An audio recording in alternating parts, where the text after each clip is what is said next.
Hey everyone, Mike Meeback with KTVU Fox 2 in the Bay Area. On this Monday, let's talk money here. Winnie Sun joins us once again. Hey Winnie, we saw the jobs report come out last week. What's your reaction to that? I mean, some people were pretty surprised. They have 2.5 million extra jobs. Unemployment rate dips down to, I guess, 16% now. So just your reaction. So my reaction is, yeah, it was good news. I think because we see more Americans going back to work, but I think we sort of have to take a step back and take a look at what the big picture is, and that is, although it's nice that people went back to work, the reality is our unemployment numbers are still significantly worse than it's been in history. So um, we'll see what happens if there's that second wave. I think our unemployment numbers could turn sour pretty quickly. So although I'm happy to see this, I think we have to still take a step back and realize that we're still in pretty difficult times thanks to the pandemic. So cautious is the key right now for investors. One question that I've heard be debated already over the weekend is the unemployment rate and whether or not we're going to have another round of federal stimulus money out there. And some argue that, well, if the rate's dropping now, more jobs are being created all of a sudden. There may not be a need for another round of stimulus. Just your thoughts on that debate. Well, I think there's going to be another round of stimulus. I think the Republicans have been very clear that if and when this next rollout will be, it'll be the final and last one. I'm not so sure about that. I'll tell you, Mike, I think because number one, we see that the Democrats already passed the House with the HEROES Act. But although we do know that the new package, whatever it may be that will be passed, will be significantly less than what was seen from the HEROES Act. But I do think that Americans do need more money. I don't think adding additional federal relief to the unemployment up until January 2021 is going to get passed. But I do think the act of getting stimulus checks back to Americans in the way that they've done before, either direct deposit or a check, that still works because people need to get money pretty quickly and be able to use that money. The question is if it's going to be $1,200 per person, up to 75,000 adjusted gross income, up to a family of five getting up to $6,000, or does it mean $2,000 a month? And that's to be debated. But I do think the president has initiated that he does feel like he does want to get more money to the hands of Americans. And I think we can pretty much count on that, especially since we're in an election year. Yeah, no doubt. What about payroll taxes?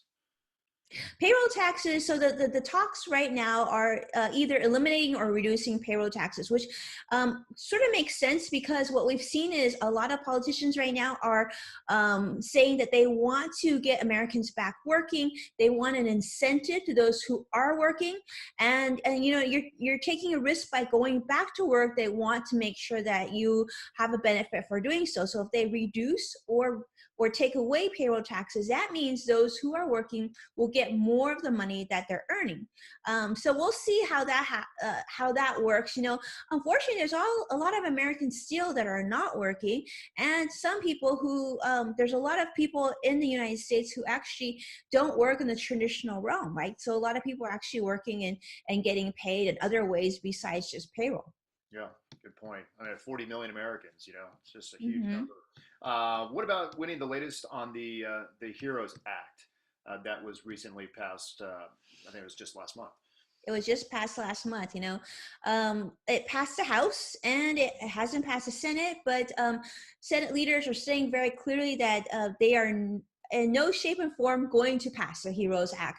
But the HEROES Act is simply sort of the closest to something getting to us from a stimulus package. But it's certainly, there's a lot of aspects of it that were predated the employment numbers that came out just recently. So what that's looking at is they're suggesting $1,200 per American if you make under $75,000 adjusted gross income. In addition, your dependents would also receive $1,200 up to a family of 5. Now, this includes children over the age of 17. It includes family members that have disabilities, as well as adult dependents. So it would incorporate more people that the first stimulus package didn't really include. Also, it would give more money to our frontline workers, essential employees, those who are working. And the HEROES Act also was going to give federal relief to those who are unemployed until January of 2021. We know that part probably isn't going to pass. In addition, the HEROES Act is asking for trillions, more than $1 trillion, and politicians on the other side have already said they don't have any anticipation of spending more than $1 trillion on a second relief package. In addition, they say again that this will be the last one. So we'll see. I think the HEROES Act was very thought out, and that included a lot of different people, including those who are renters, mortgage owners, as well as those with student loan debt. But I think in that case, they wanted to try and cover everybody. The likelihood that everybody's going to be covered is probably not going to be very high, but it's the most developed plan so far that we've seen. Yeah, you bring up student loan debt. I'm sure there's a lot of people out there who just graduated, who may be in their late 30s or 40s and still paying off student debt. Can these individuals expect any relief? Well, according to the HEROES Act, they would be Yeah, receiving they some would. relief. Yeah. Yeah, but I don't know. I don't think that's going to be passed. So we're going to see. I mean, it's interesting because so many students right now have already been told that come fall season, which is right around the corner, they're going to be doing distance learning, online learning, which of course is significantly less expensive than if you were going to major universities, staying in the dorms and all that. So what is that going to look like? In addition, students like you were talking about that just graduated, this is the time that they should be filing for federal relief or for federal aid for student loans and whatnot. And what does that look like to the current student? That's going to be very interesting to see. Yeah. Okay, let's talk about a little bit about businesses, big and small businesses out there, specifically when it's tied to the Paycheck Protection Program Flexibility Act, recently signed. What does that act do for businesses out there, Winnie? So, Mike, this was big news. And I think a lot of business owners reading this sort of have a sigh of relief, because those who applied for the PPP loan were under a lot of pressure to basically spend that money within 8 weeks on mostly payroll in order to have that loan mostly forgiven. Now, the terms originally were that you had to spend 75% of what you received from the PPP loan on payroll. Well, as we know, a lot of cities are in different stages, right? So here in California, obviously, we are seeing that it's still being very cautious. There's certainly a lot of states out there that are far ahead of us in terms of businesses opening up, right? People be able to dine in and whatnot.